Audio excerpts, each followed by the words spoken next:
बिस्मिल्लाहिर्रहमानिर्रहीम। अस्सलाम वालेकुम नाज़रीन, प्रोग्राम क्रॉसिंग लाइंस में खुश आमदीद। मैं हूँ यासिर रशीद। नाज़रीन, अमरीकी वज़ीर दिफा पीट हेग्सेथ का ये एतराफ़ के ईरानी ड्रोन और फ़ज़ाई हमले अपने अहदाफ तक पहुँच सकते हैं, ये आलमी सिफारतकारी और अस्करी हलकों में बहस का मौजू बन चुका है, क्योंकि इससे पहले अमेरिका की जानिब से एक से ज़्यादा बार ईरान को एक ऐसे हरीफ के तौर पे पेश किया जा चुका जो अमरीकी हमलों के बाद जल्द ही शिकस्त तस्लीम कर लेगा।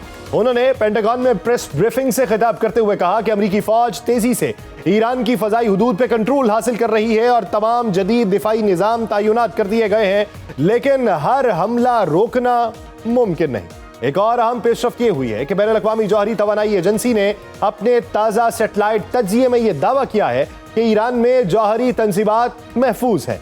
इदारे ने यह भी कहा कि एस्फहान के करीब अगरचे 2 इमारतों को नुकसान पहुंचने की इत्तलात मिली, लेकिन नतनाज और बूशहर न्यूक्लियर प्लांट महफूज है। IAEA के डायरेक्टर जनरल राफेल मारियानोग्रोसी ने तमाम फरीकैन से ज़्यादा तहम्मुल और ज़ब्त का मुजाहिरा करने की अपील की ताकि किसी भी मुमकिन ताबकारी हादसे से बचा जा सके। वो इससे पहले ये कह चुके हैं कि ईरान का जौहरी प्रोग्राम हथियार बनाने के लिए नहीं है। दिलचस्प बात यह है कि अमेरिका और इजराइल गुज़श्ता कई दहाइयों से ये दावा करते रहे कि ईरान जौहरी हथियार बनाने के करीब है।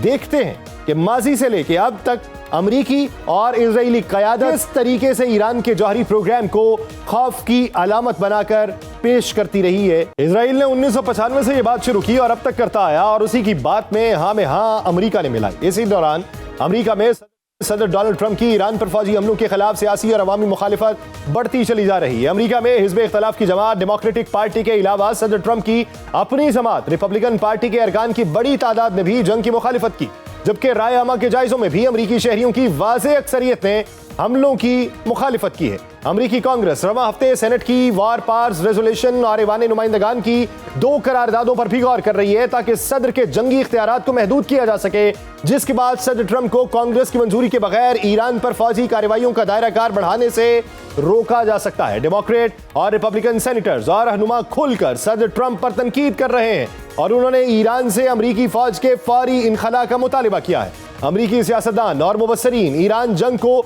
घिनौनी और शैतानी करार देते हुए सदर ट्रंप की ज़हनी सेहत पर भी सवाल उठा रहे हैं। राय आमा के मुख्तलिफ जायज़ों से यह भी मालूम हुआ कि सिर्फ 27% अमरीकियों ने ही ईरान पर हमलों की हिमायत की, जबकि 43% अमरीकियों ने ईरान पर हमले की मुखालिफत की। न्यूज़ चैनल CBS के एक सर्वे में 60% से ज़ायद अमरीकी शहरियों ने राय दी कि इंतजामिया ने ईरान जंग के मकासद वाज़ेह नहीं किए। CNN, न्यूयॉर्क टाइम्स समेत दीगर अमरीकी मीडिया की राय शुमारी के जायज़ों में भी अमरीकी अवाम ने खुलकर ईरान जंग के खिलाफ अपनी राय दी है। लॉस एंजलिस, वाशिंगटन DC और न्यूयॉर्क में शहरियों की बड़ी तादाद ने सड़कों पर निकल के ईरान पर हमलों को गैर कानूनी और गैर आईनी करार देते हुए ये नारे बुलंद किए कि पैसा नौकरियों के लिए, बमों के लिए नहीं। एक मीडिया रिपोर्ट ये बताती है कि 7 मार्च को अमेरिका भर में मुजाहिरे मुतवक्के हैं। दूसरी जानिब मशरक़ वस्ता में ईरान अमेरिका इजराइल जंग 6ठे रोज में दाखिल हो चुकी है और खित्ते में वसी पैमाने पर अस्करी और सिफारती रद्द-ए-अमल देखने को मिल रहा है। ईरानी शहर कुम और एस्फहान पर इजरायली हमले, तेहरान पर नई फ़ज़ाई बमबारी, लबनान और खलीजी पानियों में बढ़ता हुआ तनाव और आलमी ताकतों की मदाखलत ने इस तनाज़े को एक इलाकाई से ज्यादा एक आलमी तनाज़े में तब्दील किया।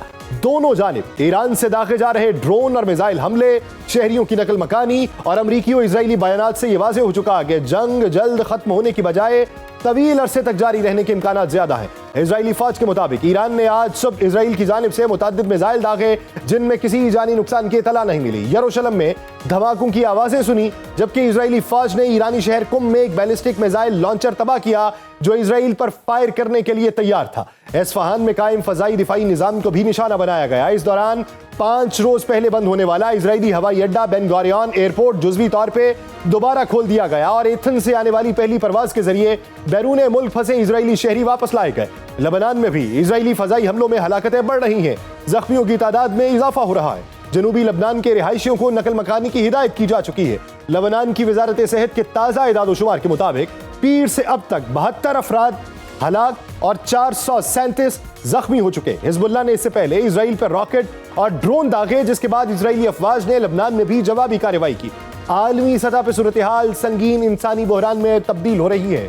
अक़वाम मुत्तहिदा के पनाह गुज़ीनों के लिए काम करने वाले इदारे के मुताबिक तेहरान और लबनान से हज़ारों ख़ानदान नकल मकानी करने का सोच रहे हैं, जबकि कशीदगी की वजह से आबनाए हरमुज़ में तकरीबन 20,000 बहरी जहाज़ फंसे हुए हैं। اس پوری کشیدگی کے دوران ایران عراق سرحد پر آباد کرد آبادی کا کردار ایک بار پھر نمایاں ہوا، جو اپنی قدیم تاریخ اور علاقائی پوزیشن کی وجہ سے اس تنازع میں کلیدی کردار ادا کر سکتی ہے۔ اطلاعات یہ ہیں کہ ایران مخالف کرد گروہوں نے عراق کے صوبے کردستان سے ایران پہ ممکنہ زمینی کارروائی کی منصوبہ بندی کے لیے امریکہ سے رابطہ کیا۔ امریکی نشریاتی ادارے CNN کے مطابق کچھ گروہ امریکی فوج اور انٹیلیجنس کی مدد سے ایران میں حملے کے امکانات پہ بات چیت کر رہے ہیں، جس میں ہتھیاروں کی فراہمی اور CIA کے کردار کے اوپر غور کیا جا رہا ہے۔ اسرائیل بھی کردوں کے ساتھ تعلقات مضبوط کرنے کے امکان پہ غور کر رہا ہے، جیسے ماضی میں کیا، تاکہ خطے میں اتحادیوں کے کردار کو بڑھایا جا سکے۔ اسی دوران امریکی صدر ڈونلڈ ٹرمپ نے ایران میں زمینی افواج بھیجنے کے امکان کو بھی مکمل طور پہ مسترد نہیں کیا، جبکہ ان کے اپنے ہی وزیر دفاع پیٹ ہیگسیت ایسے منصوبے کو غیر ضروری قرار دیتے ہیں۔ ایران اس تمام صورتحال پر خاموش نہیں ہے، اور صدر مسعود پزشکیان نے خلیجی ممالک سے کہا ہے کہ ایران کے پاس امریکی اور اسرائیلی حملوں کا جواب دینے کے سوا کوئی چارہ نہیں تھا، اور تہران نے جنگ سے بچنے کی پوری کوشش کی۔ گزشتہ روز یہ اطلاعات منظر عام پہ آئیں کہ ایران کی جانب سے ترکیہ پر میزائل داغا گیا، لیکن ایران کی مسلح افواج نے ایسی تمام خبروں کی تردید کر دی۔ امریکہ اور اسرائیل کی جانب سے یہ دعویٰ بھی کیا جا رہا ہے کہ انہوں نے ایران کی اہم اور فیصلہ کن دفاعی صلاحیتوں کو تباہ کیا ہے۔ اسرائیلی فضائیہ نے دعویٰ کیا کہ ایران پر اور خاص طور پہ تہران کے اطراف میں 5000 سے زائد بم گرائے جا چکے، جبکہ امریکہ نے 20 سے زائد ایرانی بحری جہازوں کو نشانہ بنا کے ڈبو دیا۔ دوسری جانب امریکہ اور ایران کے درمیان جاری کشیدگی میں دونوں ممالک کے ہتھیاروں کے کم ہوتے ذخائر، جنگی منظرنامے کی بدلتی صلاحیت کے اوپر گفتگو اور روشنی ڈالے ہوئے ہیں۔ دونوں ممالک اگرچہ اپنی عسکری طاقت اور طویل المدت جنگ لڑنے کی صلاحیت کے حوالے سے بلند و بانگ دعوے کر رہے ہیں، لیکن تیز رفتار کارروائیوں نے ان کے وسائل کے اوپر دباؤ بڑھایا ہے۔ امریکی صدر ڈونلڈ ٹرمپ نے 3 مارچ کو اپنے social media plate form truth social پہ یہ دعویٰ کیا تھا کہ امریکہ کے پاس ہتھیاروں کا لامحدود ذخیرہ موجود ہے، اور وہ ایسی جنگیں بھی لڑ سکتا ہے جو طویل عرصے تک جاری رہیں۔ دوسری جانب ایران کی وزارت دفاع نے بھی یہ کہا کہ وہ دشمن کے مقابلے میں زیادہ دیر تک مزاحمت کرنے کی صلاحیت رکھتا ہے، اور اس کی جنگی منصوبہ بندی امریکی اندازوں سے کہیں زیادہ مضبوط ہے۔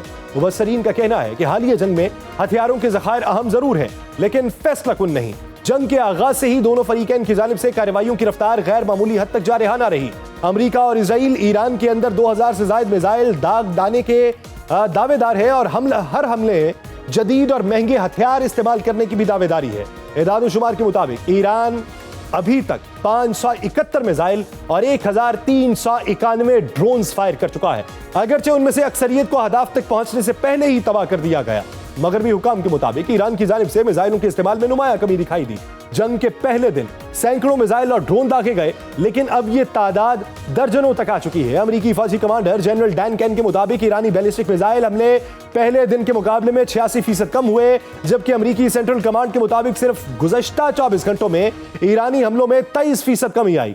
جنگ سے پہلے یہ اندازہ لگایا گیا کہ ایران کے پاس 2000 سے زائد شارٹ رینج بیلسٹک میزائل اور ہزاروں شاہد ڈرون موجود ہیں، جن کی ٹیکنالوجی روس نے یوکرین جنگ میں استعمال کی، لیکن اس تعداد میں اب نمایاں کمی دیکھی گئی۔ دوسری جانب امریکہ مہنگے گائیڈڈ ہتھیاروں پہ انحصار کر رہا ہے، جن کی پیداوار محدود، مقدار بھی محدود ہے۔ صدر ٹرمپ یہ چاہتے ہیں کہ ہتھیاروں کی پیداوار تیز ہو، جو اس بات کا اشارہ ہے کہ طویل جنگ کی صورت میں امریکی وسائل بھی دباؤ کا شکار ہو سکتے ہیں۔ مبصرین کا کہنا ہے کہ ایران کے فضائی دفاع کی کمزوری کے باعث امریکہ اب نسبتاً کم مہنگے ہتھیار استعمال کر سکتا ہے، جس سے امریکی دفاعی اخراجات میں کمی آئے گی اور کارروائیاں جاری رکھنا نسبتاً آسان ہو جائے گا۔ لیکن امریکہ کے لیے مہنگے ہتھیاروں کی تباہی اب بھی ایک چیلنج ثابت ہو رہی ہے۔ اسی دوران بھارتی وزیر اعظم نریندر مودی کھل کے امریکہ اور اسرائیل کا ساتھ دے رہے ہیں۔ خاص طور پہ گزشتہ روز جب بحر ہند میں امریکی آبدوز نے ایرانی IRIS دینا جنگی جہاز کو تباہ کیا، تو صدر مودی نے مذمت کے 2 بول بھی نہیں بولے۔ حقیقت تو یہ ہے کہ یہ جہاز انڈیا کی میزبانی میں ہونے والی مشق انٹرنیشنل فلیٹ ریویو 2026 میں شریک ہوا اور وشاکھاپٹنم کی بندرگاہ پہ موجود رہا۔ اس کی حفاظت کی کچھ ذمہ داری بھارت پر بھی عائد ہوتی تھی۔ امریکی وزیر دفاع پیٹ ہیگسیت نے ایرانی جنگی جہاز کی تباہی کا اعلان کیا، اور سری لنکن حکام نے یہ تصدیق کی کہ ڈوبنے والا جہاز IRIS دینا تھا، جو اسلامی جمہوریہ ایران نیوی کی 86ویں فلیٹ کا حصہ تھا۔ حکام کے مطابق امریکی حملے میں درجنوں افراد شہید، متعدد زخمی ہوئے، جنہیں شری لنکا کے شہر گالے منتقل کیا گیا۔ یہ جہاز 18 سے 25 فروری تک خلیج بنگال میں موجود رہا اور بحری مشق میں شرکت کے بعد واپس جا رہا تھا، جب اس پر بین الاقوامی پانیوں میں حملہ کیا گیا۔ انڈین ذرائع ابلاغ کے مطابق جہاز پر تقریباً 180 افراد سوار تھے، भारत की अपोजिशन जमातों का कहना है कि ईरानी मल्लाह इंडिया की दावत पर आए, इंडिया के मेहमान थे और उनका मौक़िफ़ है कि ऐसे वक्त में वज़ीर आज़म मोदी का कोई बयान जारी ना करना उनकी कमजोरी जाहिर करता है। ये खबरें भी ज़ेर गर्दिश हैं कि अमेरिका ईरान के खिलाफ भारतीय बंदरगाहें इस्तेमाल कर रहा है।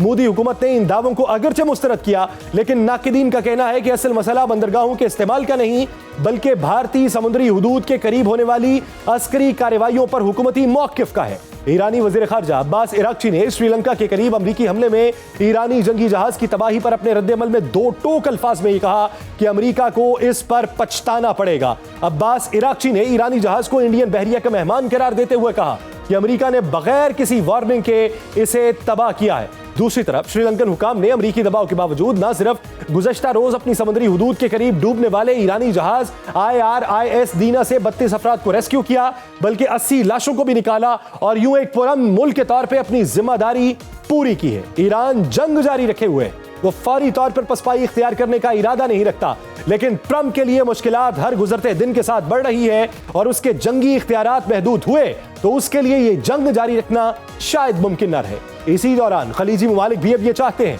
कि ये जंग जल्द अज जल्द खत्म हो। रूस भी तीसरी आलमी जंग के हवाले से खबरदार कर चुका है, तो अमरीकी हुकाम की जानिब से तवील जंग जारी रखने के खदशात के बावजूद इस वक्त खित्ते में कोई भी फरीक एक ऐसी तवील जंग का मुतहम्मल नहीं हो सकता जिसके असरात अब सरहदों से बहुत दूर तक महसूस किए जाए।